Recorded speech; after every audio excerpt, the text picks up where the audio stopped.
मैं तो योगी जी के नारे में कोई गलत बात नहीं देखता। जब जब ये देश जातियों में बटा, प्रांतों में बटा, समुदायों में बटा, तब तक ये देश गुलाम हुआ। देश भी कटा और व्यक्ति भी कटे। वो तो कहते हैं कि आप तोड़ने की राजनीति करते हैं, बांटने की राजनीति करते हैं, क्योंकि जैसे योगी जी आए थे तो उन्होंने कहा कि बटेंगे तो कटेंगे।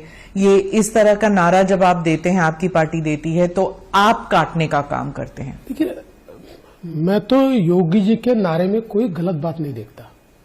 इस देश का इतिहास देखिए, जब जब ये देश जातियों में बटा, प्रांतों में बटा, समुदायों में बटा, तब तक ये देश गुलाम हुआ। देश भी कटा और व्यक्ति भी कटे। इसलिए बटेंगे तो कटेंगे, ये इस देश का इतिहास रहा है। और मैं समझ नहीं पाता हूं कि अगर कोई ये कहता है कि बांटिए मत और बटिए मत, तो इस पर ऑब्जेक्शन लेने की क्या बात है? क्योंकि जब मुसलमान समाज कहता है कि हमें एकजुट होना चाहिए, तो उनको एंटी नेशनल का दर्जा दिया जाता है, उनको सेपरेटिस्ट कहा जाता है कि आप एक गुट बना रहे हैं, आप you are not integrating with the rest of the country. लेकिन जब हिंदू समुदाय कहता है तो उसे नेशनलिज्म का दर्जा दिया जाता है। देखिए, सवाल ये है कि आप अगर किसी पर्पस के लिए एक आ रहे हैं, आप एकजुट हो रहे हैं, बहुत अच्छी बात है। लेकिन लोकसभा में हमने क्या देखा?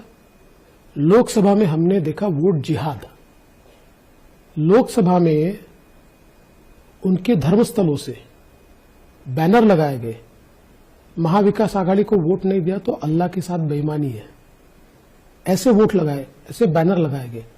मैं तो तमाम सेक्युलरवादी जो अपने आप को मानते हैं उनको पूछता हूं, ये कौन सा सेक्युलरिज्म है? कस्में दिलाई गई लोगों को, और पर्पस क्या है? डिफीट मोदी। पर आपकी पार्टी भी कहते हैं जो राम को लेके आए हम उन्हें ले आएंगे। तो गाना है। और क्या, देखिए, राम को लाए हैं हम उनको लाएंगे, ये कहने में कोई गलत नहीं। लेकिन इस प्रकार की बात करना, कई हमारी पार्टी ने मंदिरों में लोगों को जमा करके भगवान की कसम खाइए कि बीजेपी को वोट देंगे, नहीं देंगे तो राम के साथ बेईमानी होगी, ऐसा तो नहीं कहा, ऐसा तो कहीं नहीं हुआ।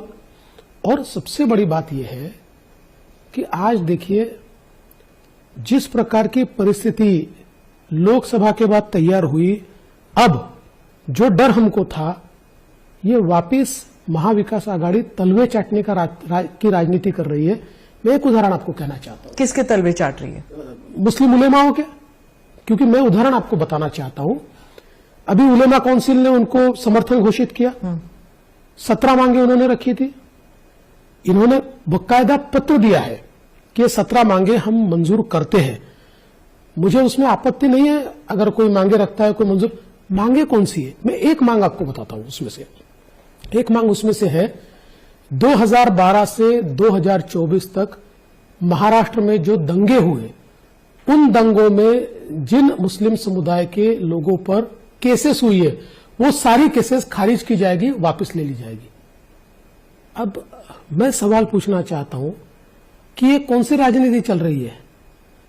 ये अगर इसके खिलाफ इस प्रकार से दंगइयों को साथ में लेकर कोई पार्टी लड़ना चाहती है और हम बटे रहे, तो कटेंगे।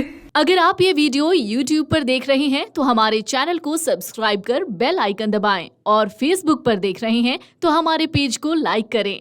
8 मिलियन प्लस सब्सक्राइबर, आपके इस भरोसे के लिए बहुत धन्यवाद। अगर आप ये वीडियो YouTube पर देख रहे हैं तो हमारे चैनल को सब्सक्राइब कर बेल आइकन दबाएं, और Facebook पर देख रहे हैं तो हमारे पेज को लाइक करें। 8 मिलियन प्लस सब्सक्राइबर, आपके इस भरोसे के लिए बहुत धन्यवाद।